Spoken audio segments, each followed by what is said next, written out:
গীতাত অৰ্জুনক স্বয়ং ভগৱানে কৈ আছে যে সেই পৰমেশ্বৰৰ শৰণলৈ যোৱা, ইয়াৰ বাবে এজন সন্তৰ ওচৰলৈ যোৱা যিজন তত্ত্বদৰ্শী।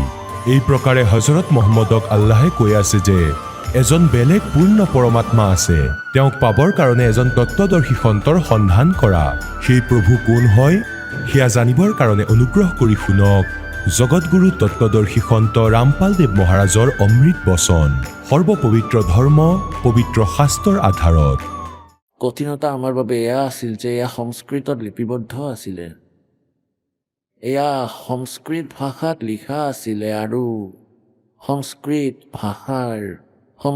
ভাষাত জনাৰ কেৱল এটাই বৰ্ণ আছিলে, এটাই বৰ্গ আছিল, ব্ৰাহ্মণ বৰ্গ।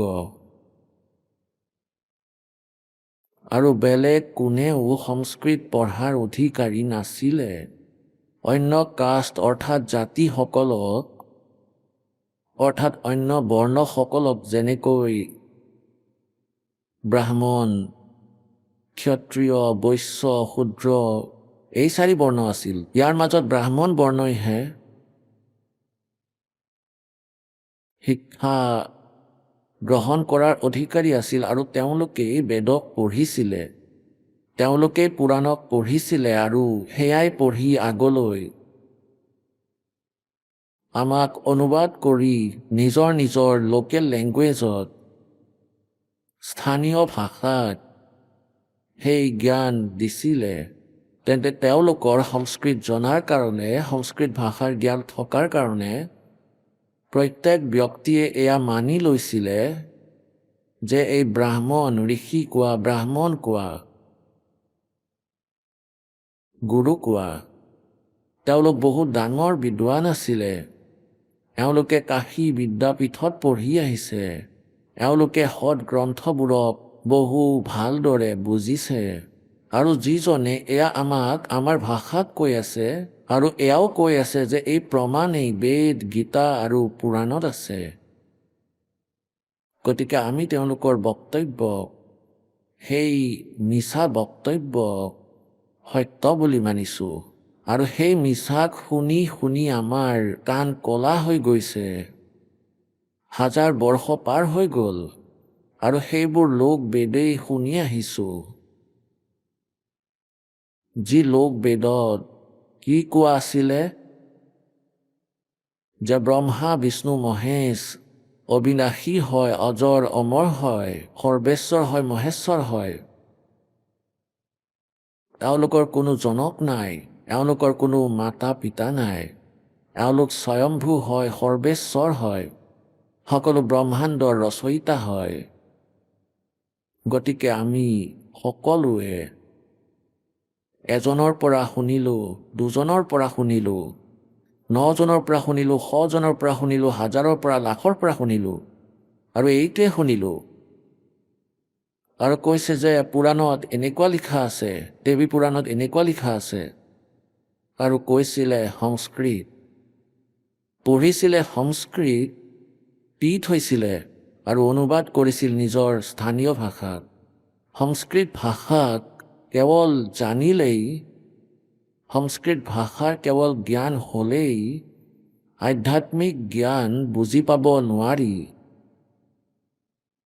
যজুৰ্বেদ অধ্যায় নম্বৰ 40ৰ শ্লোক নম্বৰ 10ৰ পৰা 13লৈকে এয়া স্পষ্ট কৰা আছে যে কোনোৱেতো পৰমাত্মাক সাকাৰ বুলি কয় যে তেওঁ জন্ম লয়, উৎপন্ন হয়, আৰু কোনোৱে কয় তেওঁ উৎপন্ন নহয়, তেওঁ নিৰাকাৰ। আৰু যদি কোনোবাৰ এটা ভাষাৰ আখৰৰ জ্ঞান হৈ যায় তেন্তে তেওঁক বিদ্বান বুলি কয়, আৰু যাৰ আখৰৰ জ্ঞান নাই তেওঁক অবিদ্বান বুলি কোৱা হয়। এতিয়া এয়া কোৱা হৈছে যে অবিদ্বান আৰু বিদ্বান কাক কোৱা হয়, আৰু পৰমাত্মা সাকাৰ নে নিৰাকাৰ, এয়াতো তত্ত্বদৰ্শী সন্তইহে ক'ব, তেওঁক সোধা।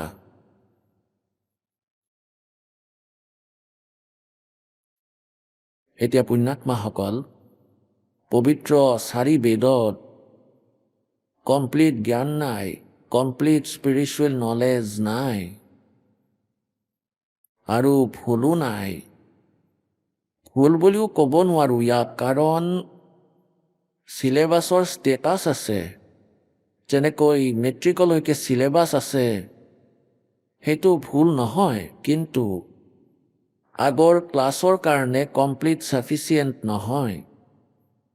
এতিয়া বেদত অপশ্যন এৰি দিছে যে সেই যথাৰ্থ জ্ঞানকটো তত্ত্বদৰ্শী সন্তই ক'ব, পৰমাত্মা সাকাৰ নে নিৰাকাৰ সেই কথা তেওঁক সোধা, আৰু বিদ্যান আৰু অবিদ্যানৰ পৰিভাষাও সঠিককৈ তেওঁৱে ক'ব পাৰিব। এতিয়া পুণ্যাত্মাসকলে সংস্কৃতৰ জ্ঞাতাসকলৰ বেদৰ জ্ঞান নাছিলে। সংস্কৃতৰ জ্ঞাতা কোন? সৎযুগৰ পৰা ব্ৰাহ্মণ সংস্কৃতৰ জ্ঞাতা বিদ্বান মনা হৈছিলে, আৰু তেওঁলোকৰ বেদৰ জ্ঞান নাছিলে। ব্ৰহ্মা বিষ্ণু মহেশ্বৰো বেদৰ জ্ঞান নাছিলে,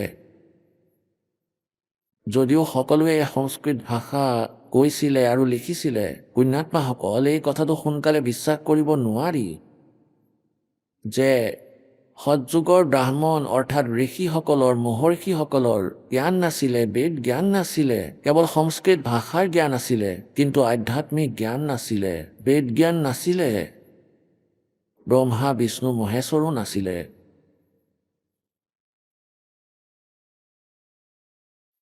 এতিয়া কথা ইয়াতে আবদ্ধ হৈ যায়।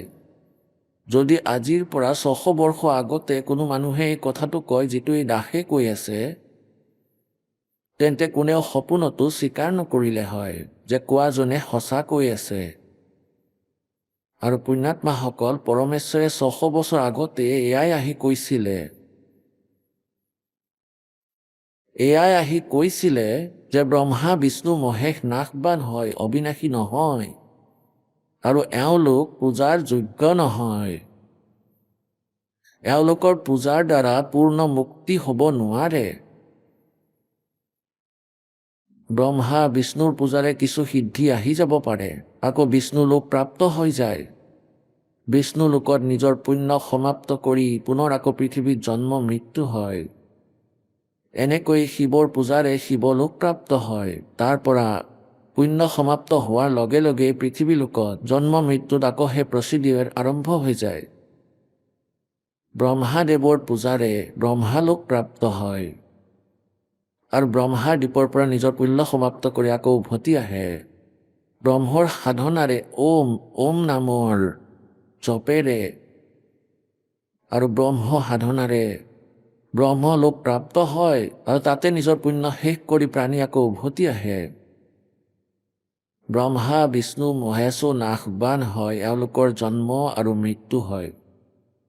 এই কথা আজিৰ পৰা 600 বছৰ আগতে পৰমেশ্বৰে কবীৰদেৱে আহি কৈছিলে নিজৰ চিম্পল লেংগুৱেজত। সেইকাৰণে কৈছিল যে সেই কবিৰ বাণী যাতে জনসাধাৰণে বুজিব পাৰে। আগলৈ অহা সময়ত মালিকে গম পাইছিলে যে শিক্ষিত প্ৰজন্ম আৰম্ভ হ'ব, আৰু সেই সময়ত মোৰ বাণী মোৰ মৰমৰ আত্মাসকলে পঢ়িব আৰু সেই সৎগ্ৰন্থৰে মিলন মোৰ দাসে কৰিব। তেতিয়া নিজে নিজেই বুজি পাব, যদি আজিৰ পৰা প্ৰায় 600 বছৰ আগতে যেতিয়া পৰমেশ্বৰ কবীৰদেৱ সৎলোকৰ পৰা আহিলে, সেই তৃতীয় মুক্তিধামৰ পৰা গতি কৰি এই পৃথিৱী লোকলৈ আহিছিলে এটা শিশু ৰূপ ধাৰণ কৰি, তেন্তে তেওঁ সেই সময়ত লীলাময় এটা জীৱন পূৰ্ণ কৰিছিলে আমাক এটা উদাহৰণ দিবলৈ, যে তুমি এনেকৈ থাকিবা, তেতিয়া চাবা মই কি কৰোঁ তোমালোকৰ বাবে। গতিকে পৰমাত্মাই আহি সেই জ্ঞানৰ কথা কৈছিলে চন 1398 পৰা চন 1518লৈকে 120 বৰ্ষ পৰমেশ্বৰ ইয়াত পৃথিৱীত থাকিলে এজন জনসাধাৰণৰ দৰে ভূমিকা কৰি, এজন কবিৰ ভূমিকাত, এজন তত্ত্বদৰ্শী সন্তৰ ভূমিকাত তেওঁ পৰমাত্মা সশৰীৰে আহিছিলে আৰু সশৰীৰে গুচি গৈছিলে। যিজনে শিপিনীৰ ভূমিকা কৰিছিলে, যাক ধানৱ বুলি কোৱা হয়। গতিকে সেই চন 1398 পৰা 1518লৈকে 120 বৰ্ষৰ যি সময় আছিল আৰু সেই সময়ত এইটো ক'বা যে ব্ৰহ্মা বিষ্ণু মহেশ নাশবান হয়, তেওঁলোকৰ মাতা পিতা আছে, দুৰ্গা এওঁলোকৰ মাতা হয়, জ্যোতি নিৰঞ্জন তেওঁলোকৰ পিতা হয়, তেওঁ নাশবান হয়, তেওঁলোকৰ পূজাৰে মুক্তি নহয়। গতিকে পুণ্যাত্মাসকল, স্বাভাৱিক আছিলে পৰমেশ্বৰৰ বাণীত অবিশ্বাস হোৱাটো, কাৰণ এই মিছলীয়া ব্যক্তিসকলে, এই অবিদ্বানসকলে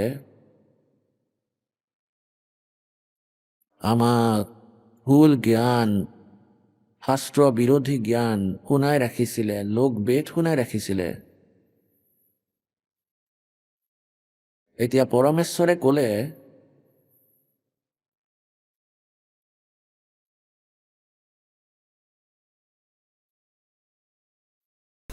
सुर नर मुनि जन 33 करोड़ी बंदे सभी निरंजन डोरी।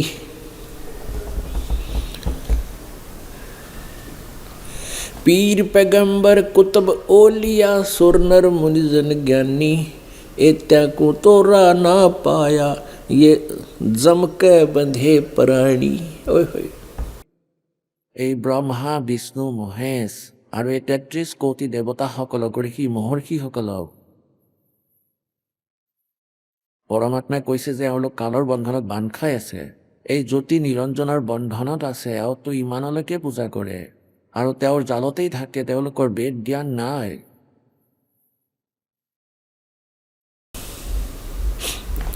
गुरु बिन काहू न पाया ज्ञाना, जो थो था बुस छड़े किसाना। गुरु बिन वेद पढ़े जो प्राणी, समझे न सार रहे अज्ञानी।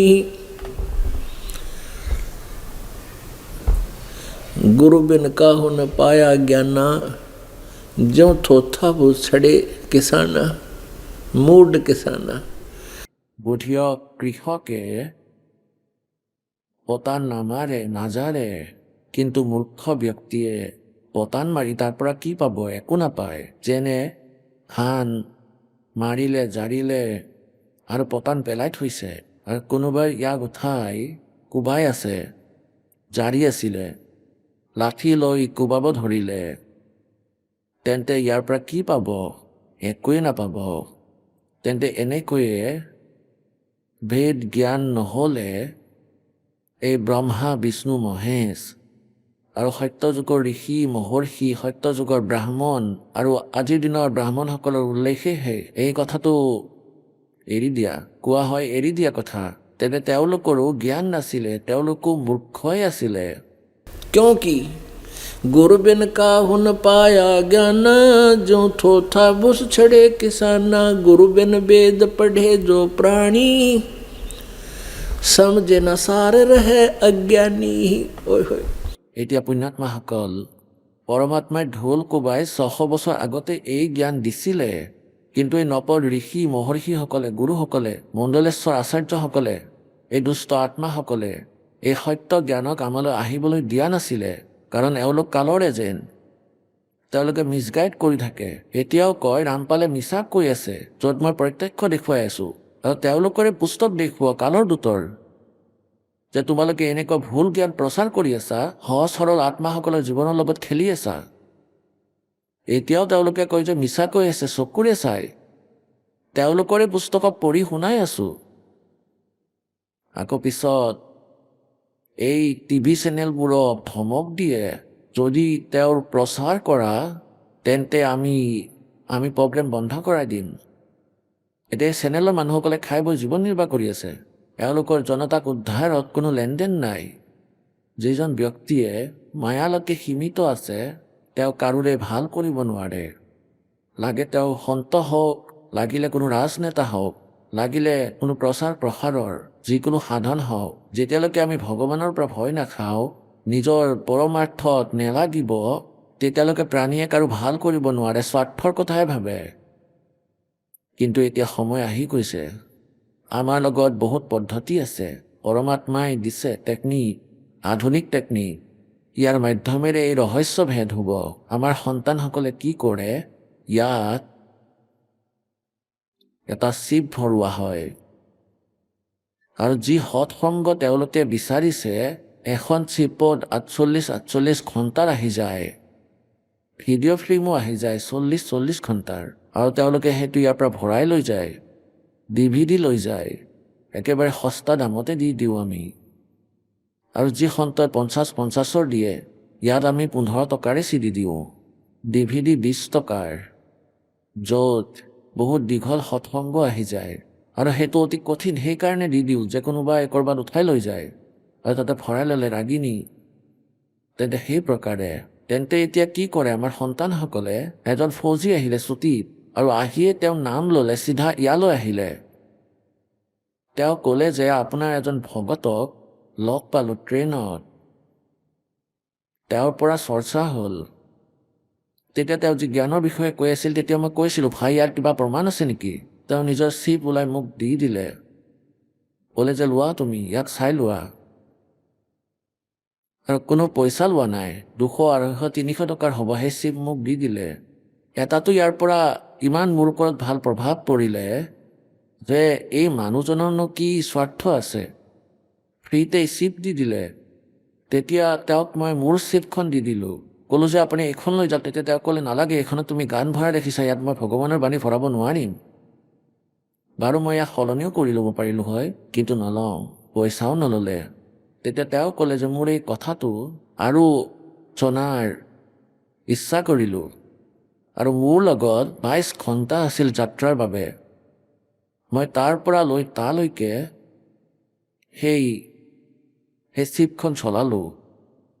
আকৌ মোৰ লগত 2টা বেটাৰী আছিলে, চাৰ্জ মানে 2টা ৰাখিছিলোঁ। যাত্ৰাত মই গম পাইছিলোঁ যে কাৰোবাক ফোন কৰিবলগীয়া হয়, গতিকে 2টা বেটাৰী চাৰ্জত ৰাখিছিলোঁ। গতিকে মই কেইবা ঘণ্টা সৎসংগ শুনিলোঁ। মোৰতো আত্মা একেবাৰে আকৰ্ষিত হৈ গ'লোঁ, প্ৰত্যক্ষ চাই আকৌ নিজৰ ইউনিটলৈ গ'লোঁ। ইউনিটৰ পৰা পাৰ্মিশ্যন লৈ এই সৎগ্ৰন্থ মই আকৌ ছুটীলৈ বাহিৰলৈ গ'লোঁ, তাৰ পৰা আনিলোঁ। এই সৎগ্ৰন্থ নিজ চকুৰে চাই পুৰাণ বেদতো নাপালোঁ মই, আৰু গীতাও চালোঁ।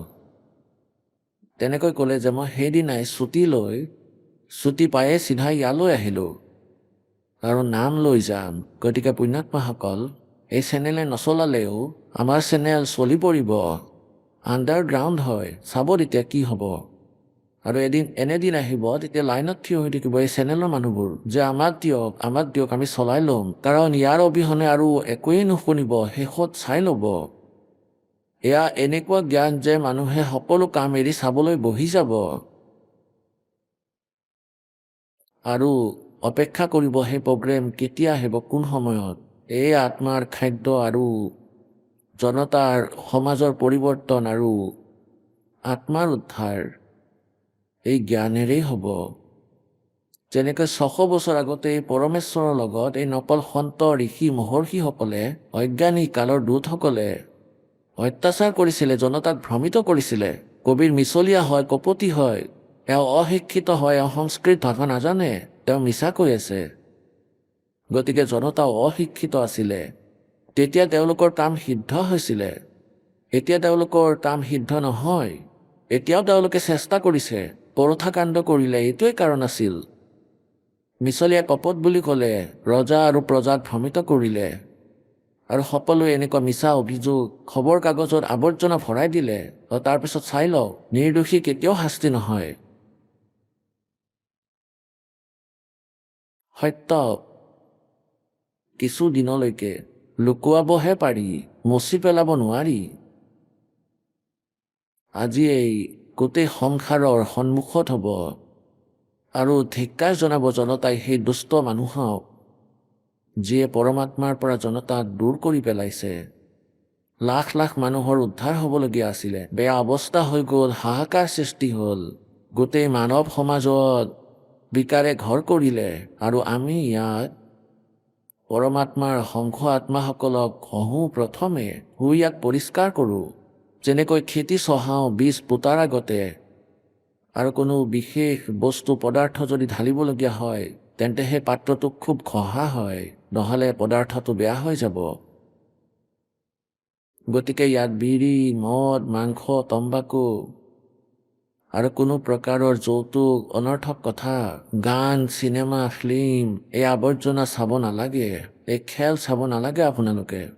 এতিয়া কাৰণ যেতিয়া আমি সাধু হৈ যাম, সন্ত হৈ যাম, যেতিয়া আমি গম পাই যাম যে কি দেখিলোঁ, ইয়াত চাবলগীয়া কিবা আছে জানো? এই যে তাচ খেল, লোৱা, মাৰা বেগম, আৰু কোনো লেনদেন নাই। কিয়নো মনত কেৱল অনৰ্থক কথা লাগে গোটেই দিন, ৰাতিপুৱাৰ পৰা আবেলিলৈকে। এতিয়া কোনে চাব? আৰু এইদৰে এই মেচ, ক্ৰিকেটৰ মেচ 3 দিন চকৰে চাই বহি থাকোঁ, কি লাভ আছে ইয়াৰ পৰা? নিজ ভক্তি কৰা, মালিকক স্মৰণ কৰা। তেওঁলোকে খেলি আছে আৰু আমি চাইছোঁ। মই লাড্ডু খাই আছোঁ আৰু আপোনালোকে চাই আছে, 2টা খাই পেলালে। তোমালোকে কি পালা সৰল মানুহবোৰ? গতিকে এই বালক বুদ্ধিৰ পৰা আমি অলপ আঁতৰি চলিব লাগিব। তেওঁলোকেতো টকা উপাৰ্জন কৰি কৰোৰপতি হৈ গ'ল, আৰু এই সহজ সৰল আত্মাবোৰে বহি বিনা কাৰণতে টিভি চাই আছে, কামো এৰি দিলে। গতিকে এই গোটেই বেমাৰবোৰ এই আধুনিক উপকৰণৰ দুপয়োগৰ বাবে হৈছে। এই ফিল্ম আদিবোৰে আৱৰ্জনা ভৰাই দিলে, গোটেই উল্টা পুল্টা। কোনোজনে বিবাহ দেখুৱালে ছোৱালীৰ, এডভাৰটাইজমেণ্ট কৰে এনেকুৱা ঘোঁৰাত আৰু এনেকুৱা নিজে। সেই বেমাৰ গোটেই সমাজত বিয়পাই দিছে, আৰু আমি ইয়াৰ পৰা ওলোটাকৈ চলিম। ভক্তি তেতিয়াহে চলিব।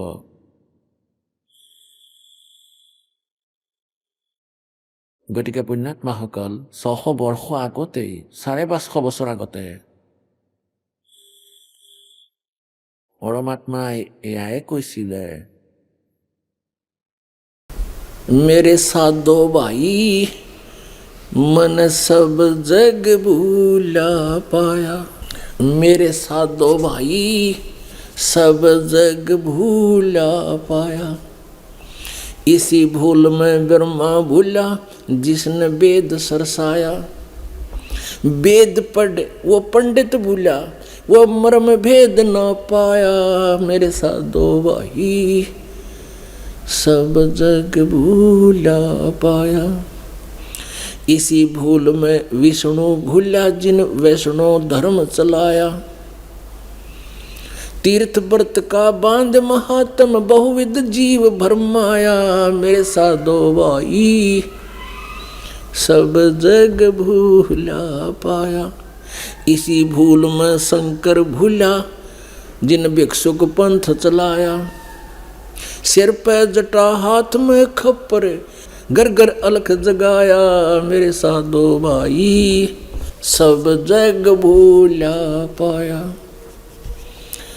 और कह कबीर जिसने पा गया भेद मर्म का, वो फिर गर्भवास नहीं आया।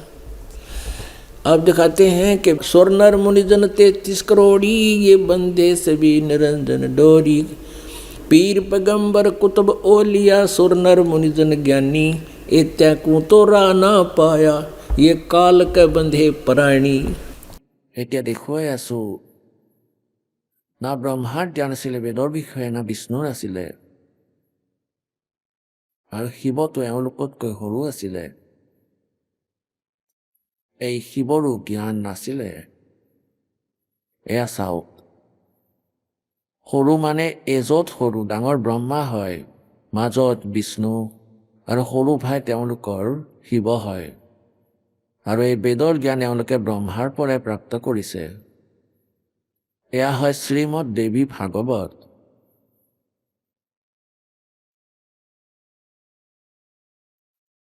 সম্পাদক হনুমান প্ৰসাদ পোদ্দাৰ শ্ৰীমানলাল গোস্বামী। আৰু ক'ৰ পৰা ছপোৱা হৈছে এয়া? প্ৰকাশক এবং মুদ্ৰক হয় গীতা প্ৰেছ, গৌৰৱপুৰ, গোবিন্দ ভৱন, কাৰ্যালয়, কলকাতা স্থান। এয়া এওঁলোকৰ ফেক্স আৰু ফোন নম্বৰ। প্ৰথমতেতো ইয়াৰ 123 পৃষ্ঠাত দেখুৱাই আছোঁ। 123 পৃষ্ঠাত তৃতীয় স্কন্ধ দেৱী ভাগৱত, সংক্ষিপ্ত দেৱী ভাগৱত অৰ্থাৎ দেৱী পুৰাণ অথবা দুৰ্গা পুৰাণ। তুমি শুদ্ধ স্বৰূপা হয়, বিষ্ণুদেৱে কৈ আছে নিজৰ মাতাক, তুমি শুদ্ধ স্বৰূপা হয়, এই গোটেই সংসাৰ তোমাৰ পৰা উদ্ভাসিত হৈ আছে। মই ব্ৰহ্মা আৰু শংকৰ, আমি সকলোৱে তোমাৰ কৃপাৰেই বিদ্যমান হয়। আমাৰ আবিৰ্ভাৱ আৰু তিৰুভাৱ, আবিৰ্ভাৱ মানে জনম আৰু তিৰুভাৱ মানে মৃত্যু হয়। বিষ্ণুদেৱে স্বয়ং কৈ আছে যে আমি ব্ৰহ্মা বিষ্ণু আৰু শংকৰটো আমাৰতো জন্ম মৃত্যু হয়, আমি অবিনাশী নহওঁ। কেৱল তুমিয়েই নিত্য জগত জননী, প্ৰকৃতি আৰু সনাতনী দেৱী হয়, ভগৱান শংকৰে ক'লে। দেৱী, যদি মহাভাগ বিষ্ণু তোমাৰ দ্বাৰাই প্ৰকট হৈছে, তেন্তে তেওঁৰ পিছত উৎপন্ন হোৱা ব্ৰহ্মাও তোমাৰেই বালক আছিলে। দুৰ্গা তেওঁলোকৰ মাতৃ হয়। আকৌ মই তমগুণী লীলা কৰোতা শংকৰ তোমাৰ সন্তান নহয় নেকি? অৰ্থাৎ মোকো উৎপন্ন কৰোতা তুমিয়ে হয়। শিৱে, সম্পূৰ্ণ সংসাৰৰ সৃষ্টি কৰাত তুমি বহুত চতুৰ। এই সংসাৰৰ সৃষ্টি, স্থিতি আৰু সংহাৰত তোমাৰ গুণ সদায় সমৰ্থ। সেই তিনিও গুণেৰে সম্পন্ন আমি ব্ৰহ্মা, বিষ্ণু আৰু শংকৰ নিয়ম অনুসাৰ কাৰ্যত তৎপৰ হৈ থাকে। এতিয়া পুণ্যাত্মাসকল, এই অলপ প্ৰকৰণে আৰু কিমান কাম পাতল কৰি দিছে। ইয়াত 4 কনচেপ্ট ক্লিয়াৰ কৰি দিছে এই পবিত্ৰ পুৰাণে। নম্বৰ 1, যে ব্ৰহ্মা, বিষ্ণু আৰু মহেশ এই তিনিওজন নাশবান হয়। আৰু দ্বিতীয়টো যে দুৰ্গা এই তিনিওজনৰ মাতৃ হয়। আৰু তৃতীয় ৰজগুণ ব্ৰহ্মা, সদগুণ বিষ্ণু আৰু তমগুণ শিৱদেৱ হয়। আৰু চতুৰ্থ এয়া কৰি দিলে যে এয়া কেৱল নিয়মিত কাৰ্যহে কৰিব পাৰে। এতিয়া চাব, নিয়মিত মানে যেনেকৈ যোনে কাম কৰিলে ইয়াত কোনো পৰিৱৰ্তন এওঁলোকে কৰিব নোৱাৰে, কিন্তু এই তিনিও লোকৰ কণ্ট্ৰলাৰ হয় আৰু আমি ইয়াৰ অন্তৰ্গত। যাৰ যেনেকুৱা সংস্কাৰ তেওঁ এজ ইট ইজ এয়া ভুগিব লাগিব। তেওঁৰ ভোগ পাপৰ সম্পূৰ্ণ এজ ইট ইজ সম্পূৰ্ণ পাপ কৰি দিব, পুণ্য কৰিলে সম্পূৰ্ণ পুণ্য দিব। এতিয়া চাব প্ৰথম স্কন্ধ,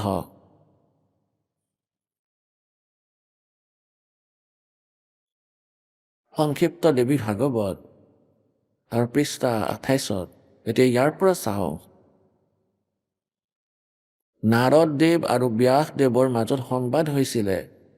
এতিয়া নাৰদদেৱক ব্যাসদেৱে সুধিলে এটা প্ৰশ্ন। তেতিয়া নাৰদদেৱে ক'লে, প্ৰশ্নটো মোৰো মনত আছে। মই মোৰ পিতা ব্ৰহ্মাদেৱক সুধিলোঁ, কাৰণ গোটেই জ্ঞান ব্ৰহ্মাৰ দ্বাৰা প্ৰচলিত বুলি কোৱা হৈছে আৰু বেদৰ জ্ঞাতা ব্ৰহ্মাদেৱকে মনা হয়, আৰু ব্ৰহ্মাৰ পৰাই এই সকলো ঋষিৰ বেদ জ্ঞান প্ৰাপ্ত হৈছে। এতিয়া চাব 28 পৃষ্ঠাত সংক্ষিপ্ত দেৱী ভাগৱত, নাৰদ আৰু ব্যাসদেৱৰ চৰ্চা গোষ্ঠী। নাৰদদেৱে ক'লে, মহাভাগ ব্যাসদেৱ, তুমি এই বিষয়ত যি সুধি আছা, ঠিক এই প্ৰশ্নই মোৰ পিতাদেৱে ভগৱান শ্ৰী হৰিক কৰিছিলে, অৰ্থাৎ বিষ্ণুদেৱক। এতিয়া নাৰদদেৱে কয়, দেৱাধিদেৱ ভগৱান জগতৰ স্বামী, দেৱতাসকলৰো দেৱতা বুলি কৈছে বিষ্ণুদেৱক, আৰু লক্ষ্মী তেওঁৰ সেৱাত উপস্থিত থাকে। তেওঁৰ 4 ভুজা আছিলে, আমি বেছি নলওঁ। তেওঁ জগত প্ৰভু ভগৱান শ্ৰী হৰিয়ে মহান তপ কৰি আছিলে, তেওঁৰ সমাধি লাগিছিলে। এয়া চাই মোৰ পিতা ব্ৰহ্মাদেৱৰ বহুত আশ্চৰ্য হ'ল। গতিকে তেওঁলোকে তেওঁৰ অৰ্থাৎ ব্ৰহ্মাদেৱে বিষ্ণুদেৱৰ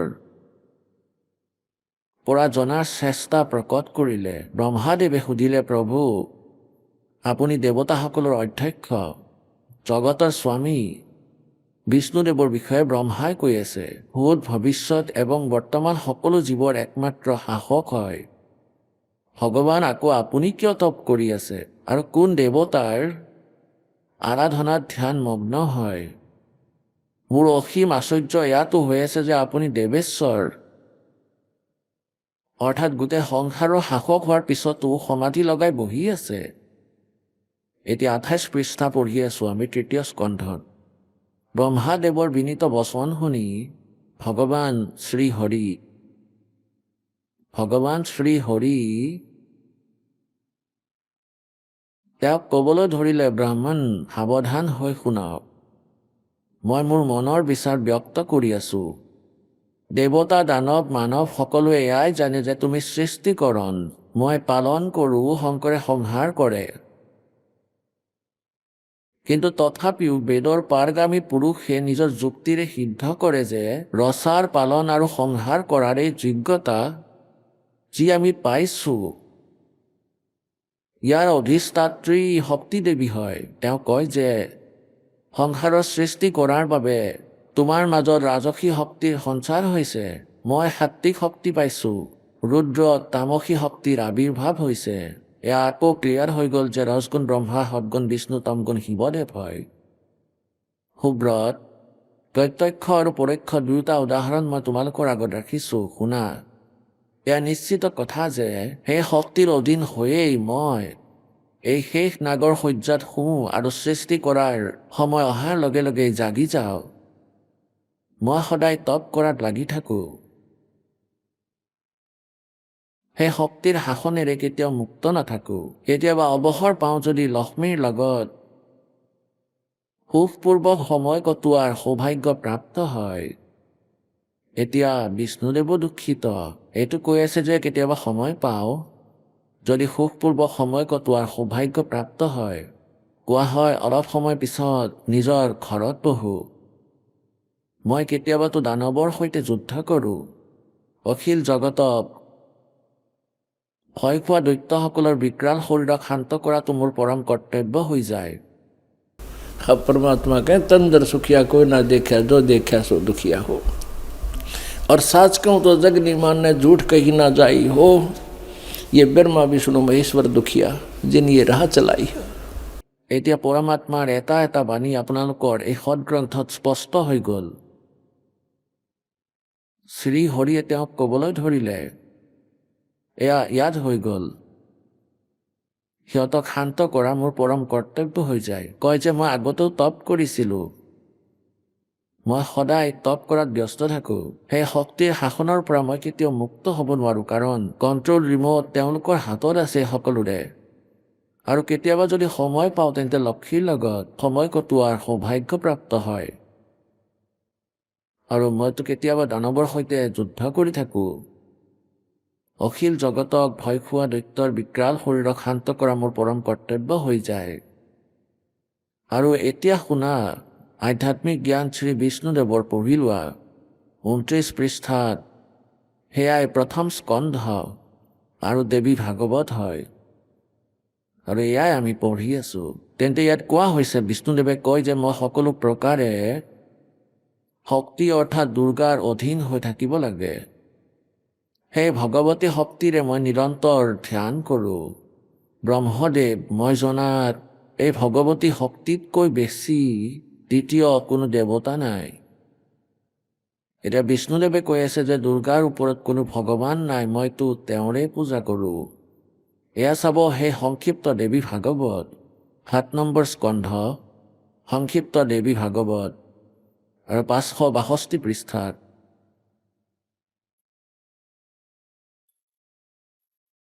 দেৱীৰ দ্বাৰা হিমালয়ক জ্ঞান উপদেশ আৰু ব্ৰহ্মস্বৰূপৰ বৰ্ণন শ্ৰীদেৱীয়ে ক'বলৈ ধৰিলে, পৰ্বতৰাজ। এতিয়া ইয়াত ব্ৰহ্ম প্ৰথমেতো নিজৰ বিষয়ে কৈ আছিলে, তেন্তে ইয়াত কোৱা হৈছে সেই ব্ৰহ্মৰ কি স্বৰূপ হয়, এয়া কোৱা হৈছে। যি প্ৰকাশ ৰূপ সকলোৰে অত্যন্ত সমীপত স্থিত, হৃদয় ৰূপ গুহাত স্থিত হোৱাৰ বাবে গুহাচৰ নামেৰে প্ৰসিদ্ধ হয়। মহান পদ অৰ্থাৎ পৰম যোগ্য। এতিয়া বেছি নপঢ়োঁ।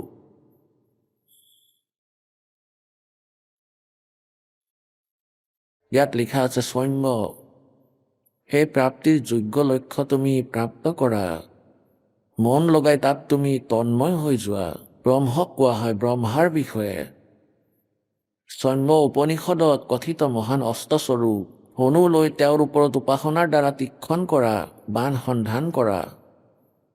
আকৌ ভাৱানুগত চিত্ৰৰ দ্বাৰা সেই বাণক টানি সেই অক্ষৰূপ ব্ৰহ্মকে লক্ষ্য বনাই বেধন কৰা। প্ৰণৱ মানে ওমটো ধনুষ হয়, অৰ্থাৎ ইয়াৰ ওমৰ জপ কৰিব লাগে। আৰু জীৱাত্মা বাণ হয়, সাধক, আৰু ব্ৰহ্ম তেওঁলোকৰ টাৰ্গেট হয়। তেওঁক প্ৰাপ্ত কৰা, ওমৰ জপ কৰা। আৰু ব্ৰহ্মণ উদ্দেশ্যৰ লক্ষ্য হয় ব্ৰহ্মক পোৱাৰ। সেই একমাত্ৰ পৰমাত্মাকেই জানা, বেলেগ সকলো কথাকে এৰি দিয়া। দুৰ্গাই কয় মোৰ পূজাও বন্ধ কৰি দিয়া। এইটোৱে অমৃত ৰূপ পৰমাত্মাৰ ওচৰলৈ যোৱাৰ পুল হয়। সংসাৰ সমুদ্ৰৰ পৰা পাৰ হৈ অমৃত স্বৰূপ পৰমাত্মাক প্ৰাপ্ত কৰোৱা। কৰোৱাটো এয়া সুলভ সাধন হয়। এই আত্মাৰ ওমৰ জপৰ লগত ধ্যান কৰা। এই আত্মাৰ ব্ৰহ্মৰ, এই পৰমাত্মাৰ ওমৰ জপৰ লগত ধ্যান কৰা। ইয়াৰ দ্বাৰা অজ্ঞানময় আন্ধাৰৰ পৰা সকলোতকৈ বেলেগ আৰু সংসাৰ সমুদ্ৰৰ সেই পাৰত যি ব্ৰহ্ম আছে তেওঁক পাই যাবা। দুৰ্গাই কৈছে যে কেৱল ওম জপ কৰা আৰু ব্ৰহ্ম প্ৰাপ্ত হৈ যাব।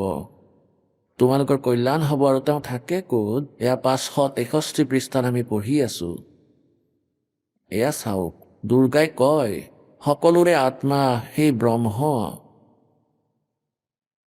ব্ৰহ্ম লোক ৰূপ দিব্য আকাশত স্থিত আছে, তাতে থাকে, ব্ৰহ্মলোকত থাকে। এতিয়া পুণ্যাত্মাসকল, আপোনালোকে এই জ্ঞানৰ বিষয়ে গম পালে যে ব্ৰহ্মাদেৱৰ কিমান বেদ জ্ঞান আছিলে আৰু বিষ্ণুদেৱৰ কিমান বেদ জ্ঞান আছে। আৰু বিষ্ণুদেৱে কৈ আছে মই দুৰ্গাৰ ওপৰত কোনো দেৱতাক নামানো, কোনো ভগৱান নাই। আৰু দুৰ্গাই কৈ আছে সকলো কথা বাদ দিয়া, মোৰ পূজাও বাদ দিয়া। সেই একমাত্ৰ ব্ৰহ্মক জানা আৰু তেওঁৰ ওম নাম হয় নাথিং এলছ। এই ব্ৰহ্ম কোন হয়? তেওঁ ব্ৰহ্মা বিষ্ণু মহেশ্বৰৰ পিতা হয়। শিৱপুৰাণ বিদ্বেশ্বৰ সংহিতাত স্পষ্ট কৰা হৈছে যে ব্ৰহ্মা আৰু বিষ্ণুৰ এবাৰ কাজিয়া হৈ গ'ল। এজনে কয় যে মই তোমাৰ পিতৃ, আনজনে কয় মই তোমাৰ পিতৃ। তেওঁলোকৰ এই যুদ্ধ সমাপ্ত কৰাৰ বাবে এই কালে তেওঁলোকৰ মাজত স্তম্ভ থিয় কৰাই দিলে, তেজময় পিলাৰ। তাৰপিছত স্বয়ং শিৱৰূপত তেওঁ প্ৰকট হৈ গ'ল। তেতিয়া তেওঁলোকক ক'লে যে পুত্ৰসকল, তোমালোক দুয়ে তপস্যা কৰি মোৰ পৰা স্থিতি আৰু সৃষ্টিৰ এই বিভাগ প্ৰাপ্ত কৰিছা। আৰু এই প্ৰকাৰে ৰুদ্ৰ আৰু মহেশ্বৰেও মোৰ পৰাই তিৰুভাৱ আৰু সংহাৰৰ এই বিভাগ পাইছে। আকৌ তেওঁ কয় যে মোৰ এটা আখৰ, মোৰ এই 5টা আখৰ 5 অব্যৰ দ্বাৰা বনোৱা হৈছে। এটা আখৰ হ'ল ওম, ওমকাৰ, ওম, আৰু ইয়াৰে জপ কৰা। ওম মোৰ এটা আখৰ, মোৰ হয়। শ্ৰীমদ ভাগৱত গীতাৰ জ্ঞান এই ব্ৰহ্মই কালে শিৱ, তেওঁক সদাশিৱ বুলিও কোৱা হয়, তেওঁক কালৰূপী ব্ৰহ্মও কোৱা হয়, তেওঁক সদাশিৱ বুলি কয়। যেনেকৈ ব্ৰহ্মা কুমাৰী এটা পন্থা হয়, যাক ওম শান্তি বুলিও কোৱা হয়। তেওঁলোকে কয় যে গীতাৰ জ্ঞান শিৱ বাবাইহে দিছে, আৰু সেই শিৱ বাবা আমাৰ পূজ্য হয়, আৰু তেওঁ নিৰাকাৰ। এটা বিন্দুহে মাথো, বিন্দুক তেওঁলোকে নিৰাকাৰ কয়। কপাল ফুটিল আমাৰ, বিন্দুৰ আকাৰ নাথাকে নেকি? আৰু তেওঁ সাকাৰ হয়, তেওঁ কাল হয়, তেওঁ এই জ্ঞান দিলে। গতিকে এই কালৰূপী ব্ৰহ্মই সদাশিৱই এই গীতাৰ জ্ঞান দিলে। ইয়াত কোৱা হৈছে 8 নম্বৰ অধ্যায়ৰ 13 নম্বৰ শ্লোকত যে মোৰতো এটা ওম মন্ত্ৰ আছে, আৰু অন্তিম উচ্ছ্বাসলৈকে যিয়ে ইয়াক স্মৰণ কৰে তেন্তে ওম নামৰ পৰা পোৱা লাভ প্ৰাপ্ত হয়। আৰু আকৌ কয় যে অৰ্জুন, সেই পৰম অক্ষৰ ব্ৰহ্মক কোৱাৰ বাবে 18 নম্বৰ অধ্যায়ৰ 62 নম্বৰ শ্লোকত কৈছে যে সেই পৰমেশ্বৰৰ শৰণত যোৱা, যাৰ কৃপাৰে তুমি পৰম শান্তি আৰু সনাতন পৰম ধাম প্ৰাপ্ত হৈ যাব। ইয়াৰ বিষয়ে কোনো তত্ত্বদৰ্শী সন্তক বিচাৰা। 4ৰ্থ অধ্যায়ৰ 36 নম্বৰ শ্লোকত গীতাত কৈছে। 17 নম্বৰ অধ্যায়ৰ 23 নম্বৰ শ্লোকত কৈছে যে সেই পৰমেশ্বৰৰ পৰম অক্ষৰ ব্ৰহ্মক পোৱাৰ, সেই পূৰ্ণ পৰমাত্মাক পোৱাৰ ওম তৎসৎ এই 3 মন্ত্ৰৰ জপ হয়। ইয়াক তত্ত্বদৰ্শী সন্তই ক'ব। তেওঁৰ ভক্তি কৰা যদিহে তেওঁক প্ৰাপ্ত কৰিব পাৰিবা, তেতিয়া আৰু তোমাৰ কেতিয়াও জন্ম মৃত্যু নহয়। আৰু মোৰ ওম নামৰ জপ কৰা যদি মোৰ ওচৰলৈ আহিবা, আৰু মোৰ আৰু তোমাৰ জন্ম মৃত্যু সদায় চলিয়ে থাকিব, পূৰ্ণ মুক্তি নহ'ব।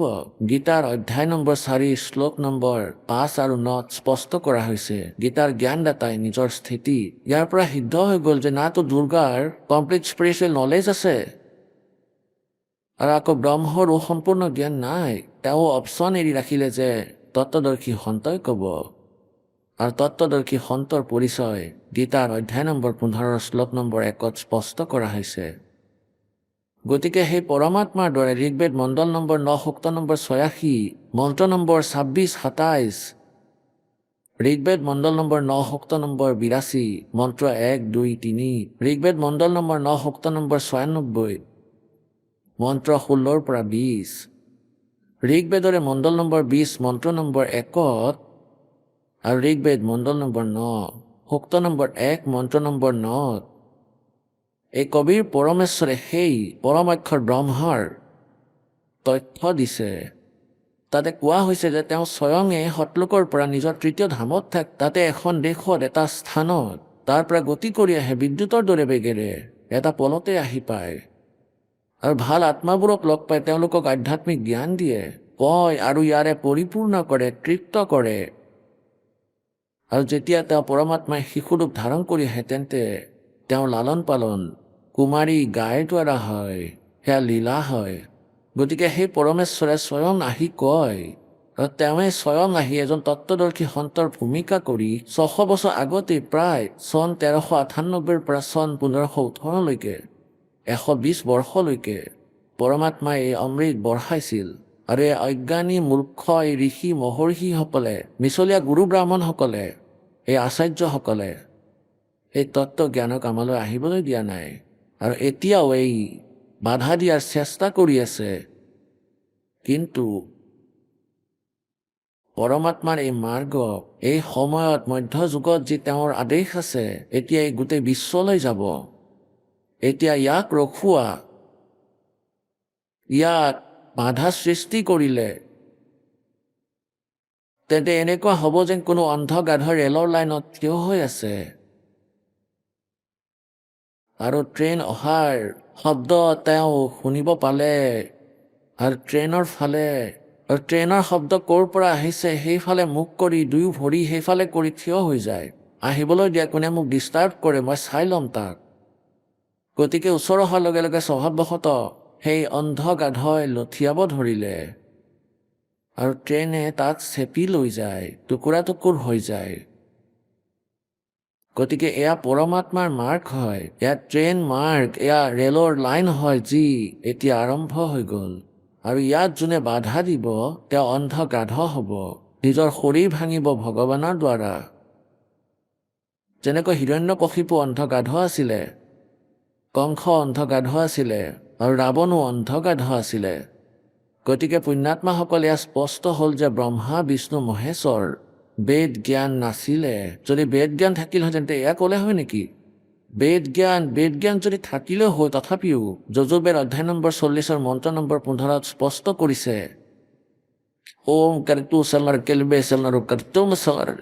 ওম নামৰ জপ কাম কৰি কৰি স্মৰণ কৰা, বিশেষ মনোভাৱেৰে স্মৰণ কৰা আৰু মনুষ্য জীৱনৰ প্ৰথম কৰ্তব্য বুলি জানি স্মৰণ কৰা। আৰু দুৰ্গাৰো কমপ্লিট জ্ঞান নাছিলে, তেওঁ কেৱল ব্ৰহ্মলৈকেহে সাধনাৰ বিষয়ে কয়।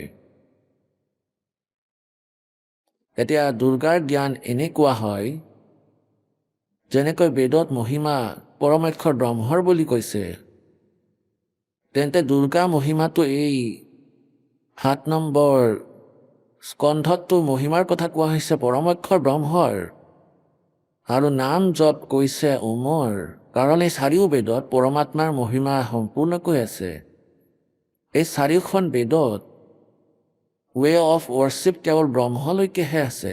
গতিকে এই ঋষি মহৰ্ষিসকলে দুৰ্গা আদি সকলোৱে মিলি এয়াই নিষ্কৰ্ষ ওলাই দিলে যে এয়া ওম নাম যি মন্ত্ৰ আছে এয়া পূৰ্ণ পৰমাত্মাৰ হয়, ফাইনেল মন্ত্ৰ।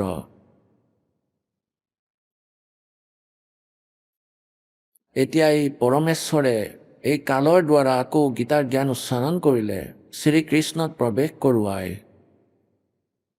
আকৌ এওঁ কিছু সত্য উলিয়ালে যে পূৰ্ণ পৰমাত্মাটো কোনো বেলেগ হয়।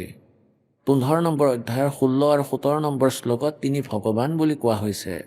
এজন ক্ষৰ পুৰুষ কোৱা বা প্ৰভু কোৱা, ৰাম কোৱা, আল্লাহ কোৱা, ব্ৰহ্ম কোৱা, ক্ষৰ পুৰুষ অক্ষৰ পুৰুষ, এয়াতো 16ত কোৱা হৈছে। আৰু এই দুয়োজনক নাশবান বুলি কৈছে। এওঁলোকৰ প্ৰাণী, এওঁলোকৰ অন্তৰ্গত প্ৰাণীও নাশবান হয়, জীৱাত্মা অমৰ হয়।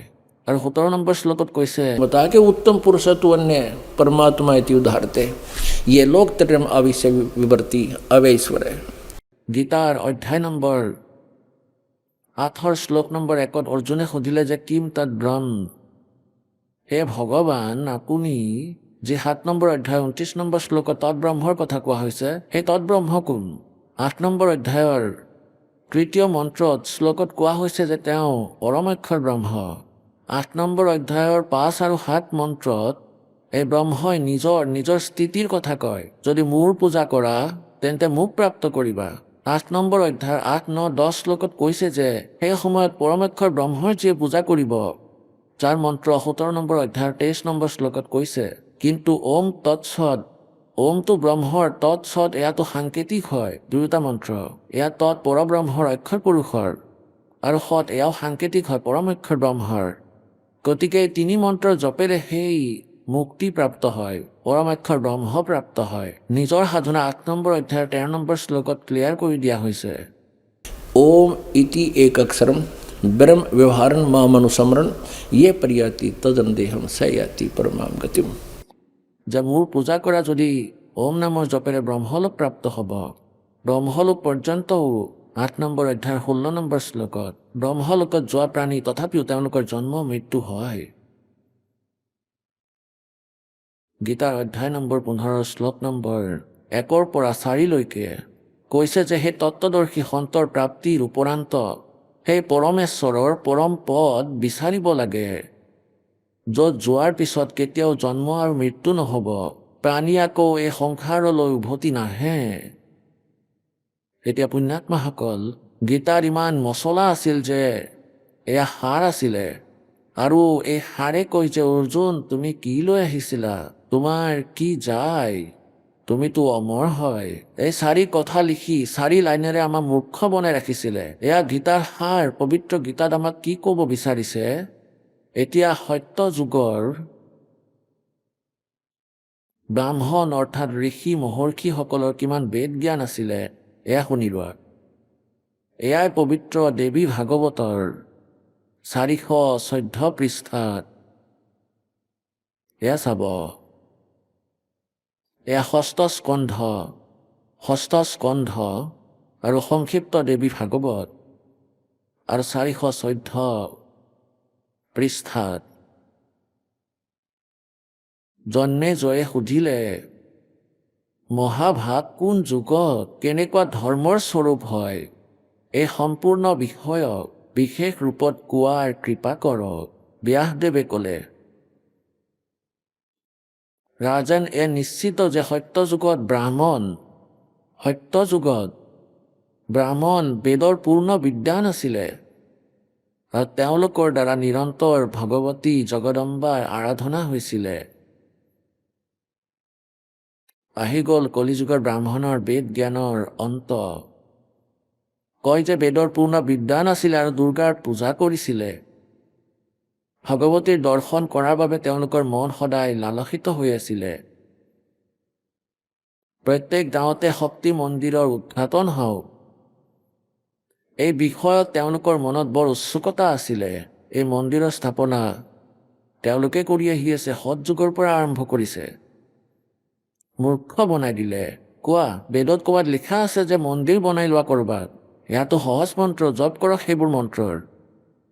এতিয়া ইয়াত ব্যাসদেৱে কৈছে যে ধৰ্মৰ এয়াই স্থিতি ত্ৰেতাতো আছিলে, কিন্তু কিছু হ্ৰাস হৈ গ'ল। সত্য যুগৰ যি স্থিতি আছিলে সেয়া দ্বাপৰ যুগত বিশেষ ৰূপত কম হৈ গ'ল। ৰাজন, সেই প্ৰাচীন যুগত যিসকল প্ৰাণী সৎযুগত দ্বাপৰলৈকে যিসকলক ৰাক্ষস বুলি বুজিছিলোঁ, তেওঁলোকক কলিযুগত ব্ৰাহ্মণ বুলি মনা হয়। কাৰণ এতিয়াৰ ব্ৰাহ্মণে প্ৰায় পাখণ্ড কাম কৰাতেই তৎপৰ হৈ থাকে, আৰু আনক ঠগা, মিছা কোৱা আৰু বেদিক ধৰ্মকৰ্মেৰে বেলেগ হৈ থকা কলিযুগী ব্ৰাহ্মণৰ স্বাভাৱিক গুণ হৈ গ'ল।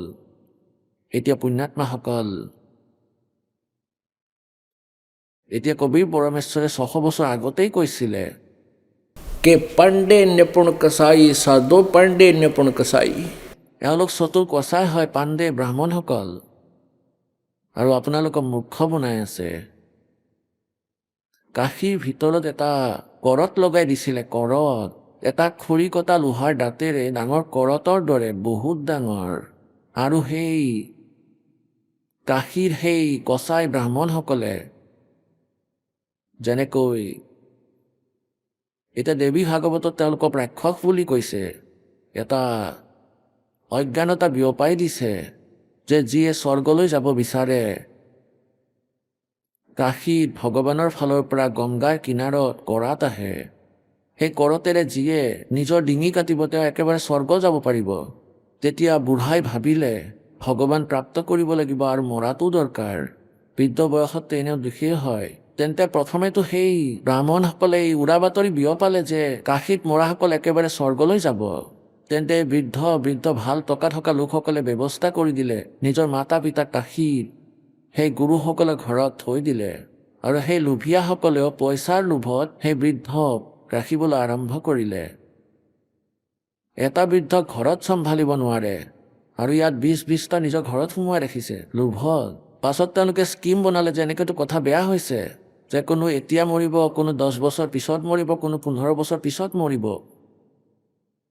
তেওঁলোকে আকৌ স্কিম বনালে যে এনেকুৱা এখন মিটিং কৰিলে, সূচনা কৰি দিলে যে ভগৱানৰ ফালৰ পৰা আদেশ আহিছে আৰু তাতে গংগাৰ পাৰত নিজেই অদৃশ্য কৰত আহে। এওঁলোকে এনেকুৱা ভালকৈ ছিষ্টেম বনাই ৰাখিছে, আৰ্চ বনাই আৰু ইয়াৰ মাজত ঠাই এৰি দিলে আৰু তাত আঁৰা লগাই দিলে আৰু ইয়াৰ হেণ্ডেলৰ ৰছীৰে কণ্ট্ৰল দূৰ কৰি দিলে, আণ্ডাৰগ্ৰাউণ্ডলৈ লৈ গ'ল।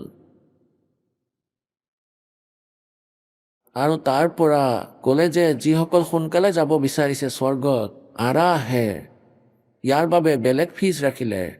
গতিকে সেই সৰল আত্মাবোৰে তেওঁলোকৰ ওপৰত বিশ্বাস কৰি ব্ৰাহ্মণ গুৰুসকলৰ ওপৰত তেওঁলোকে সঁচা কথা কয়, বিদ্বান হয়, সংস্কৃতো জানে, তেন্তে তেওঁলোকে ডিঙি কটাবলৈও আৰম্ভ কৰিলে। 10-10, 20-20, 50-50 টকা দি কৰতেৰে কটাই ল'লে।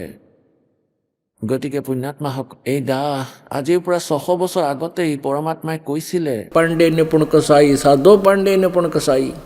যি কাৰণত পৰমাত্মাৰ বিৰোধ সেই নকলিসকলে বহু বেছি কৰি পেলাইছিলে, জনতাক ফুচুলাই দিছিলে। কবিৰ মিছলীয়া হয়, কপট হয়, এওঁ চব মিছা কথা কয়, এওঁ বেদ আৰু গীতাৰ বিৰুদ্ধে জ্ঞান দি আছে, এওঁ মিছা হয়, এওঁৰ কথা নুশুনিবা।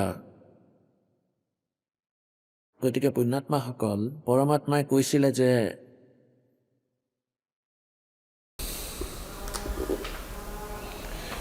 निरंजन धन तेरा दरबार, निरंजन धन तेरा दरबार, जहाँ पर तनिक न न्याय विचार, निरंजन धन तेरा दरबार, जहाँ पर तनिक न न्याय विचार, वैसा उड़े मुल मुल खासा गल मोतियों के आर, वैसा उड़े मुल मुल खासा गल मोतियों के आर, पतिभरता को मिले न खादी वो सूखा नरस आहार, निरंजन धन तेरा दरबार, जहाँ पर तनिक न न्याय विचार, निरंजन धन तेरा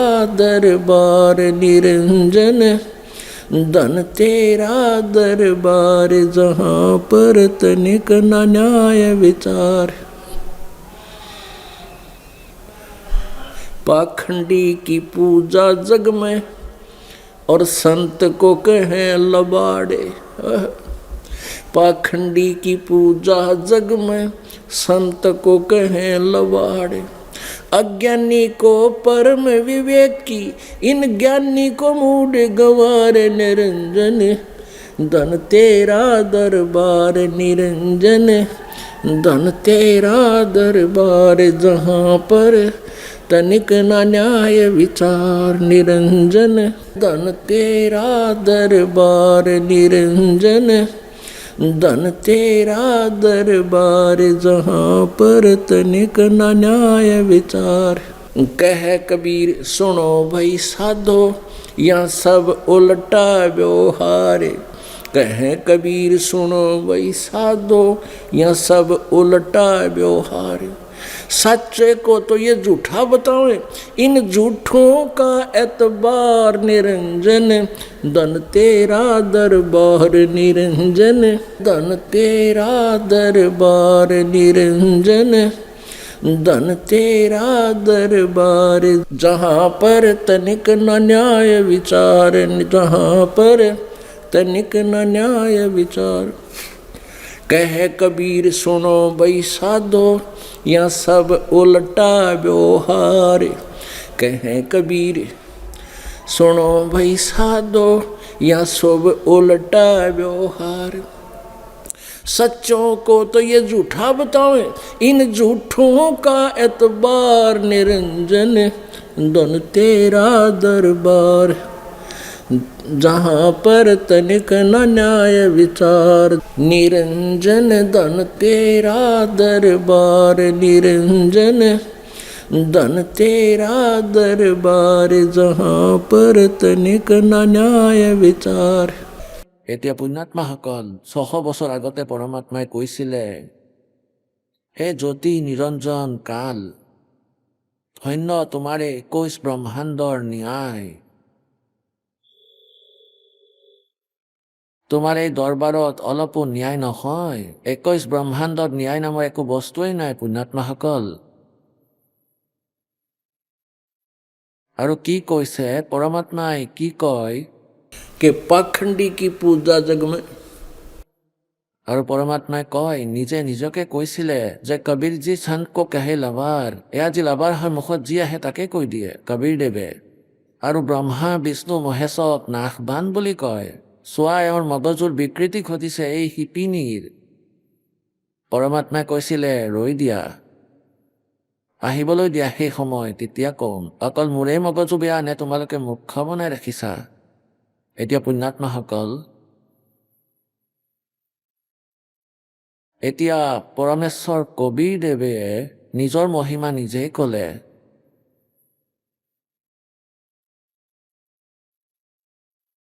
কি কৈছিলে যে मोती मुक्ता दर्शत नाही, ये जग है सब अंदरे। दिखत के तो नैन चश्म, इनका फेरा मोतिया बंदरे। अब परमात्मा की वाणी है, गुरु बिन काहू न पाया ज्ञाना, और जो थोथा बुसे छड़े किसाना। পৰমেশ্বৰ কবীৰদেৱে কয়, चारों युग में संत पुकारे, और कूक कहा हम हेल रे। हीरे माणक मोती बरसे, ये जग चुगता ढेल रे। পৰমাত্মাই কৈছিলে, চাৰিওটা যুগতে মই আহিছিলোঁ আৰু সেই ভাল আত্মা দৃঢ় ভক্তক, শ্ৰেষ্ঠ পুৰুষক মই লগ কৰিছিলোঁ। তেওঁলোকক তত্ত্ব জ্ঞানেৰে তৃপ্ত কৰাইছিলোঁ, সচখণ্ড দেখুৱাইছিলোঁ, আকৌ উভতাই আনিছিলোঁ। আৰু তেওঁলোকেও চিঞৰি চিঞৰি মাত লগাই লগাই মোৰ এই তত্ত্বজ্ঞানক প্ৰচাৰ কৰিলে। আৰু ময়ো নিজে নিজেই আহি। এতিয়া পুণ্যাত্মাসকল, বেদে কয় সেই পৰমাত্মা নিজৰ তত্ত্বজ্ঞানক, আধ্যাত্মিক তত্ত্বজ্ঞানক নিজৰ মহিমাক স্বয়ং আহি সঠিককৈ কয়।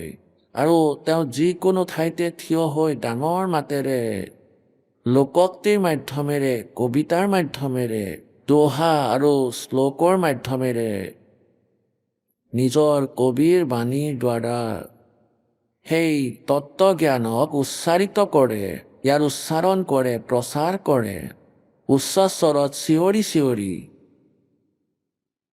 ঋগ্বেদ মণ্ডল নম্বৰ 9, সূক্ত নম্বৰ 96, মন্ত্ৰ নম্বৰ 16 পৰা 20লৈকে এই কনচেপ্ট ক্লিয়াৰ আছে যে যিটো কাৰণত তেওঁ কবিতাৰ মাধ্যমেৰে নিজৰ জ্ঞানক প্ৰচাৰ কৰে, সেইকাৰণে তেওঁক প্ৰসিদ্ধ কবিৰ উপাধিও দিয়া হয়। প্ৰসিদ্ধ কবিসকলৰ মাজতো এজন হয়, কিন্তু তেওঁ হয় অমৰ পুৰুষ। কাৰণ অন্য কবি যেনেকৈ তুলসী দাসদেৱ আৰু অন্য কবিসকল, আৰু তেওঁলোকতকৈ কবিৰ পৰমেশ্বৰৰ বাণীততো দিন ৰাতি পাৰ্থক্য আছে। আৰু তেওঁৰতো ব্যৱহাৰিক আৰু সৰু সৰু জ্ঞানযুক্ত বাণী আছে, আৰু পৰমাত্মাৰ পৰমেশ্বৰ সম্বন্ধীয় আধ্যাত্মিক জ্ঞানেৰে পৰিপূৰ্ণ বাণী আছে, যি নিজৰ সামাজিক জীৱনতো কাৰ্যকাৰী হয়। গতিকে তাত লিখা আছে যে তেওঁ পৰমাত্মা কবিৰদেৱ হয়। নিজৰ কবিৰ বাণীৰ মাধ্যমেৰে, লোকোক্তিৰ মাধ্যমেৰে, কবিতাৰ মাধ্যমেৰে নিজৰ জ্ঞানক উচ্চ স্বৰেৰে মাতেৰে উচ্চাৰণ কৰে, কৈ কৈ শুনায়। আৰু স্বয়ং পৰমাত্মাই কয়, চাৰো युग में संत पुकारे और कूक कहा हम हेल रे, हीरे माणिक मोती बरसे ये जग चुभता बेल रे।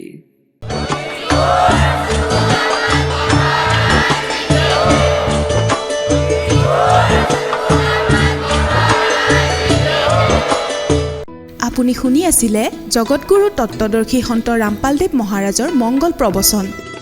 অধিক জানিবৰ বাবে ভিজিট কৰক আমাৰ ৱেবছাইট www.jagatgururampalji.org। সন্ত ৰামপালদেৱ মহাৰাজৰ শুভ আশীৰ্বাদত সমগ্ৰ বিশ্বতে 500তকৈও অধিক নাম দীক্ষা কেন্দ্ৰ আছে, য'ত সন্ত ৰামপালদেৱ মহাৰাজৰ দ্বাৰা বিনামূলীয়া নাম দীক্ষা দি থকা হৈছে। আপোনাৰ নিকটৱৰ্তী নাম দীক্ষা কেন্দ্ৰৰ ঠিকনা জানিবলৈ সম্পৰ্ক কৰক 8222880541।